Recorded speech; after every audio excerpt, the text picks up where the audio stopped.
You had all these dreams. I want to memorize the Quran. What did you do for it? How many seasons of how many TV shows did you watch instead?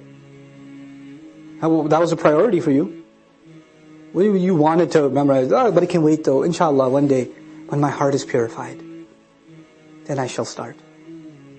بِمَا قَدَّمَ وَأَخَرَ بَلِ الْإِنسَانِ No.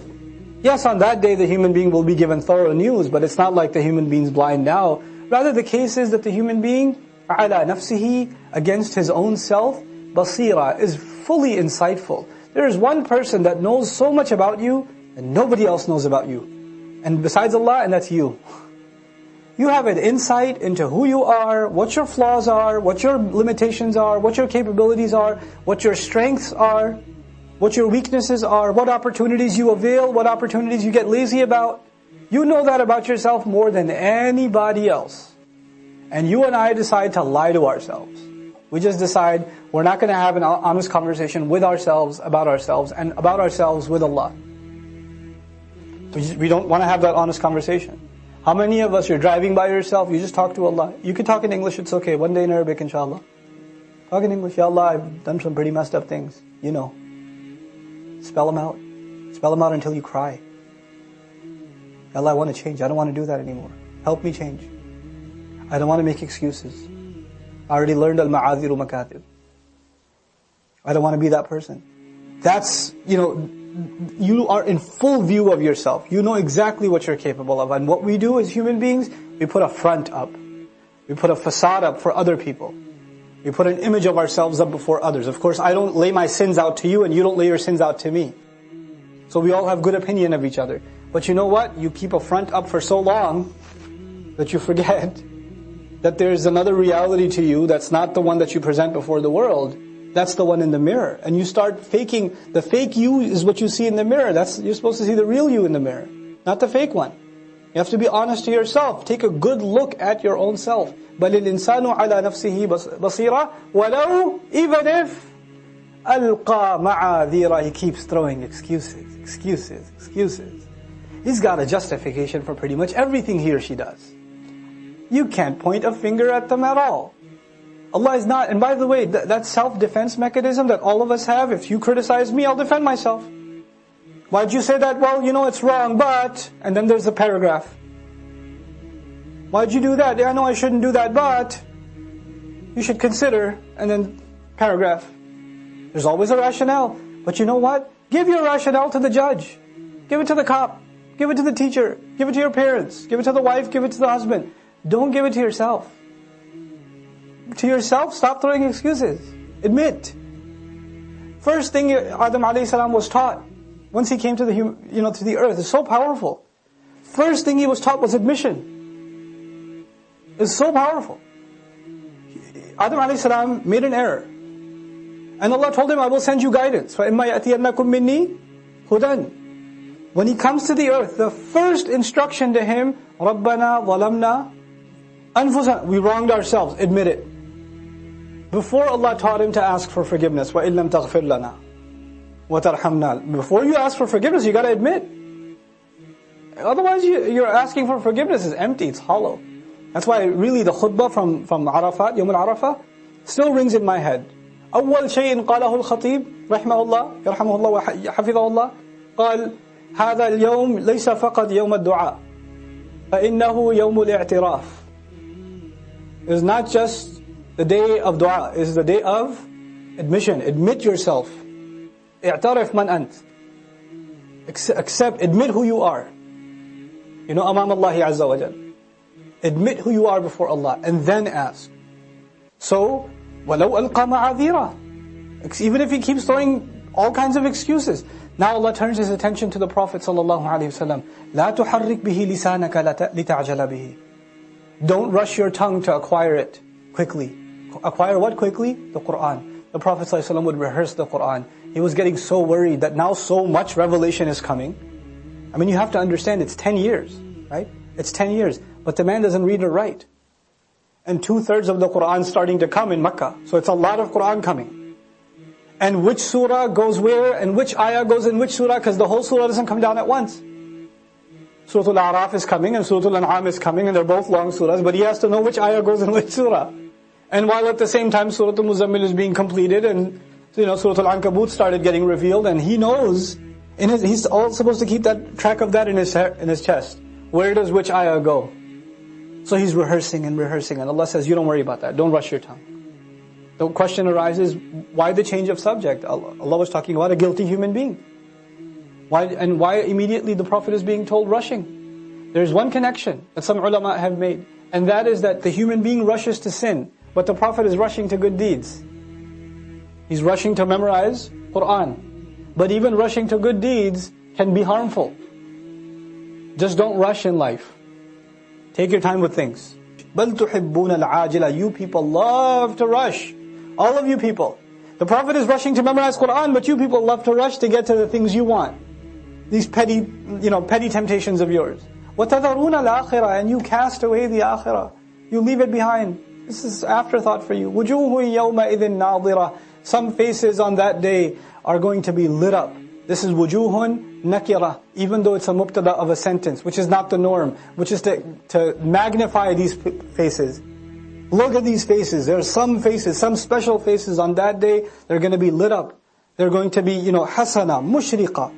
They're going to be lit up. Ila rabbiha nadhira. Allahumma ja'alna minhum. They're going to be looking towards their master, staring towards him.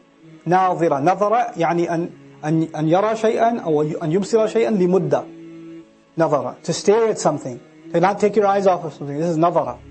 They're going to be staring at Allah Azza wa Jal. وَوُجُوهٌ يَوْمَئِذٍ بَاسِرَةٌ. And there are faces on that day that are going to be just covered in sadness, extreme sadness. شَدِيدَةُ الْكُلُوحَ وَالْعُبُوسِ. These faces are going to be so extreme in their gloominess and their sadness. تَظُنُّ أَن يُفْعَلَ بِهَا فَاقِرَةٌ. They're going to be convinced that any moment now, a great catastrophe is about to fall upon them. فَاقِرَةٌ. A great catastrophe is going to fall upon them. Somebody like in the dark, and they hear a loud sound, and they don't know where it's coming from, and it's going to attack them, and they don't know where, they're just like in that terror. That's the look they have. كَلَّا إِذَا بَلَغَتِ التَّرَاقِي. Okay, so that's Judgment Day. Well, let's talk about how you get there. They say, there's some attribute it to the Prophet ﷺ, others attribute it to Sahaba, but it's a very common phrase in Arabic. They say, مَنْ مَاتَ فَقَدْ قَامَتْ قِيَامَتُهُ. Whoever dies, his qiyamah has begun. Surah Al-Qiyamah ends with, when does your qiyamah begin? When does my qiyamah begin? It began with Yawm Al-Qiyamah, but our qiyamah, well, qiyamah comes from the word qiyam. Qama yaqumu. What does qama yaqumu mean? Our qiyamah begins when we can't stand anymore. Our qiyamah begins when we lie down. SubhanAllah. Our standing begins when we no longer stand. The irony of it.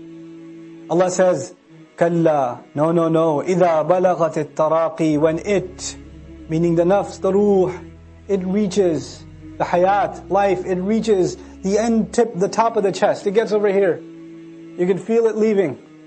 The train is leaving the station. وَقِيلَ. And then it is shouted, مَنْ رَاقٍ. Any doctor out there, any physician, anybody. And qila, لم يقل قال. قال قيل. It is said. It's not just said by that guy. His cousin, his mother, his daughter, his son, his wife, everybody's screaming, doctor, doctor, doctor. Qila. It is said. Everybody's saying it. Where are they? Where are they? Get the nurse. You know the word ruqya? It comes from raq. Raqin. Man raq. Man yudawihi wa yunjihi min al-maut.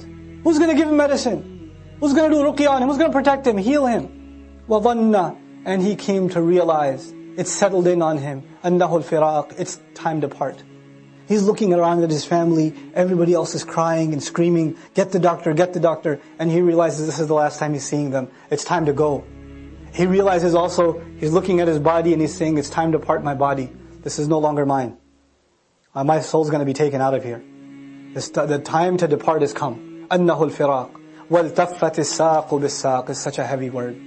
التفت الساق بالساق is used in Arabic poetry for a camel when it's walking in the desert and it hasn't had water for a long time. It has a big reservoir, right? The camel has a big reservoir of water, but even that runs out. And the camel is just walking and it's just Every step is like it can't take any more steps until its legs, which are very long, get intertwined into each other and it tips over. The last steps a camel takes before its legs lock up into each other and it tips over, they call that التفت الساق بالساق. The heel and the leg, it just wrapped up around the other. So the guy is standing and his legs kind of lock into each other and he just, heart attack, he's gone. Then the other meaning of التفت الساق بالساق, he's lying in bed. The soul is reached over here. People are crying all around him. And in the pain, you know when in pain the patient, he rubs his legs together? You see him like rubbing his feet together, one over the other, because he can't just lie still. This is التفت الساق بالساق. إلى ربك, on that, to your master alone, يومئذ, on that day, المساق. You know, remember the story of Umar radiallahu anhu and Uthman? يسوق أمامه جملين. What did ساق يسوق mean? To herd, right? To steer. What's the ism dharf from saqa yasuqu? Masaq. The place you'll be steered to. The soul isn't just leaving and just flying on its own. It is being steered. It's being steered to the place where it's supposed to get steered to, towards Allah. فَلَا صَدَّقَ. Now that he's gone, Allah comments about what he was when he was still in his body. فَلَا صَدَّقَ. He didn't confirm the truth. وَلَا صَلَّى. And he didn't pray. If you say this waw is ataf bayan, which some have said, that this waw is not harf ataf, it's ataf bayan. فَلَا صَدَّقَ وَلَا يَعْنِي لَا صَلَّى. Now, he didn't pray, he didn't confirm the truth. And the proof of that is, he didn't pray. وَلَا صَلَّى. وَلَكِنْ كَذَّبَ. However, instead of confirming the truth, he thought all of it was a lie. He assumed it, he attributed it to be a lie. وَتَوَلَّى. And he turned away. تَوَلَّى مِنْ مَا. مِمَّا تَوَلَّى. عَمَّا تَوَلَّى. What did he turn away from? مِنَ الصَّلَاةِ.